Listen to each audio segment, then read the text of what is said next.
नमस्कार दोस्तों, स्वागत है आपका आज के राजस्थान के मुख्य समाचारों में। तो दोस्तों, राजस्थान की तमाम बड़ी खबरों पर बात करने से पहले इस वीडियो को लाइक और इस चैनल को सब्सक्राइब कीजिए और बेल आइकन के नोटिफिकेशन को ऑन कर लीजिए।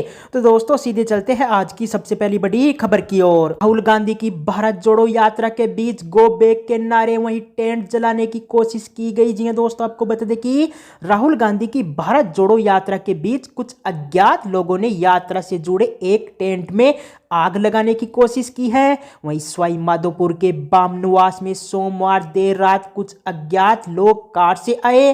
वहीं इस दौरान वहां यात्रा के लिए खाना बनाया जा रहा था। वहीं इसी बीच 10 से 15 लोगों ने आकर टेंट में गोवंश छोड़कर आग लगाने की तैयारी कर रहे थे।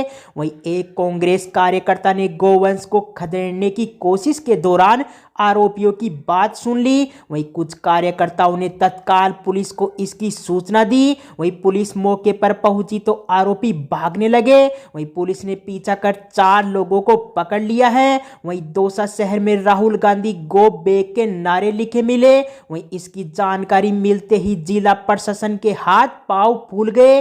वहीं शहर के आगरा रोड और लाल सोट ओवर ब्रिज पर लिखे इन स्लोगन को तुरंत मिटाया गया है। इसके बाद दोस्तों, अगली बड़ी खबर, भारतीय सेना ने 600 चीनियों को खदेड़ा। जी हां दोस्तों, आपको बता दें कि अरुणाचल के तवांग में 9 दिसंबर को भारत और चीन के सैनिकों में हाथापाई हुई। वहीं 600 चीनी सैनिकों ने 17,000 फीट की ऊंचाई पर स्थित भारतीय पोस्ट को हटाने के लिए घुसपैठ की कोशिश की थी। वहीं यह पोस्ट यांगत्से में है। इसी के साथ ही भारतीय सैनिकों ने चीनियों को खदेड़ दिया। आपको बता दें कि राजनाथ सिंह ने घटना के 5 दिन बाद मंगलवार दोपहर 12 बजे लोकसभा में इस घटना पर 3 मिनट जवाब दिया और कहा कि हमारे सैनिकों को कोई गंभीर चोट नहीं है और न ही कोई मारा गया है। वहीं इसके करीब 1 घंटे बाद चीन ने भी बयान दिया है, पर उसने तवांग का नाम तक नहीं लिया। वहीं इतना कहा कि इंडियन बॉर्डर पर हालात इस तरह है। आपको बता दें कि 9 दिसंबर को 600 चीनी सैनिक घुसपैठ की कोशिश कर रहे थे। वे कंटीले, लाठी डंडे और इलेक्ट्रिक बैटन से लैस थे। वहीं भारतीय सेना भी इस बार पूरी तरह तैयार बैठी थी। वहीं हमारी सेना ने भी कंटीले, लाठी और डंडों से उनको जवाब दिया। वहीं इसमें दर्जनों चीनी सैनिकों की हड्डियां टूटी है। के बाद दोस्तों, अगली बड़ी खबर, राजस्थान में दिसंबर में भी गर्मी। जी हां दोस्तों, आपको बता दें कि राजस्थान में इस बार दिसंबर की सर्दी फरवरी के मौसम जैसा एहसास करवा रही है। आपको बता दें कि सुबह शाम ठंड और दिन में तेज चटक धूप की गर्मी है। इसी के साथ ही आपको बता दें कि जयपुर मौसम केंद्र से जारी रिपोर्ट देखें तो पिछले 24 घंटे के दौरान जालौर, डूंगरपुर, जोधपुर, बाड़मेर, उदयपुर में रात में टेम्परेचर 15 डिग्री सेल्सियस या उससे ऊपर रहा है। वहीं 19.4 डिग्री सेल्सियस तापमान के साथ डूंगरपुर में कल सबसे कम ठंडी रात रही। इसी के साथ ही भीलवाड़ा, कोटा, बूंदी, चित्तौड़गढ़, उदयपुर, बाड़मेर, पाली, जैसलमेर और डूंगरपुर में पिछले 24 घंटे के दौरान मिनिमम टेम्परेचर में 1 से लेकर 4 डिग्री सेल्सियस के बीच बढ़ोतरी हुई है। इसी के साथ ही आपको बता दें कि राजस्थान में कल से कई शहरों में तापमान 2 से 3 डिग्री सेल्सियस तक गिर सकते हैं। वहीं इसके पीछे कारण उत्तर भारत में एक्टिव हुए हल्के प्रभाव के वेस्टर्न डिस्टर्बेंस का निकलना है। आपको बता दें कि इस सिस्टम के कारण उत्तरी हवाओं का आना रुक गया था, जो कल से फिर से चलने की उम्मीद है। वहीं इन हवाओं के चलने से सीकर, भीलवाड़ा, कोटा, गंगानगर, बीकानेर समेत कई शहरों में तापमान अगले 1-2 दिन में 3 डिग्री सेल्सियस तक गिर जाएंगे। इसके बाद दोस्तों, अगली बड़ी खबर, 10 जिलों में कांग्रेस को आम आदमी पार्टी नुकसान पहुंचाएगी। जी हां दोस्तों, आपको बता दें कि सरकार रिपीट करने की पुरजोर कोशिशों में जुटी राजस्थान की कांग्रेस सरकार के लिए अगला विधानसभा चुनाव कठिन होगा।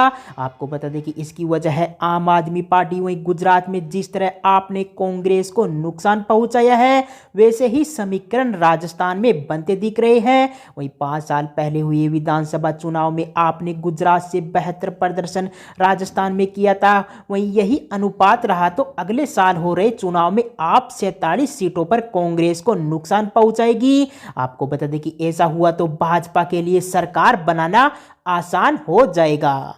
इसके बाद दोस्तों अगली बड़ी खबर, जोधपुर सिलेंडर ब्लास्ट में अब तक 23 की मौत। जी हां दोस्तों, आपको बता दें कि जोधपुर में हुए गैस सिलेंडर ब्लास्ट के हादसे में मौतों का सिलसिला रुक नहीं रहा है। आपको बता दें कि 5 दिन पहले हुए इस ब्लास्ट में मंगलवार को 5 और मौतें हुई। वहीं दम तोड़ने वालों में दूल्हे के पिता और एक मासूम भतीजा शामिल है।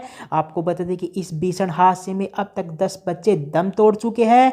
वहीं जोधपुर के महात्मा गांधी हॉस्पिटल में भर्ती अन्य 8 बच्चों की हालात गंभीर है।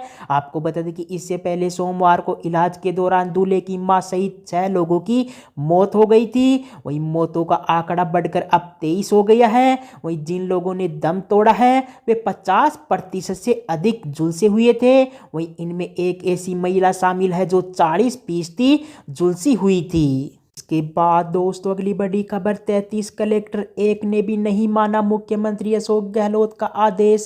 जी हां दोस्तों, आपको बता दें कि मुख्यमंत्री अशोक गहलोत गुड गवर्नेंस के जरिए अपनी सरकार को रिपीट करने की कोशिश कर रही है, लेकिन उन्हीं के आदेशों का पिछले 1 वर्ष में एक भी कलेक्टर ने पालन नहीं किया है। आपको बता दें कि आदेश थे रात्रि चौपाल करके ग्रामीणों की समस्या सुनना है। वही सीएम अशोक गहलोत ने अपने पिछले कार्यकाल 2008 व 2013 में कलेक्टरों को रात्रि चौपाल आयोजित करने के आदेश दिए थे, जिन्हें प्रशासनिक सुधार विभाग ने स्टैंडिंग ऑर्डर बना दिया था।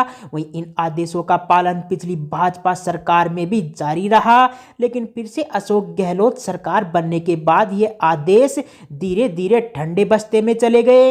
वहीं प्रशासनिक सुधार विभाग ने भी इनके पालन पर ध्यान नहीं दिया, तो कलेक्टरों ने भी इन्हें ताक में रख दिया।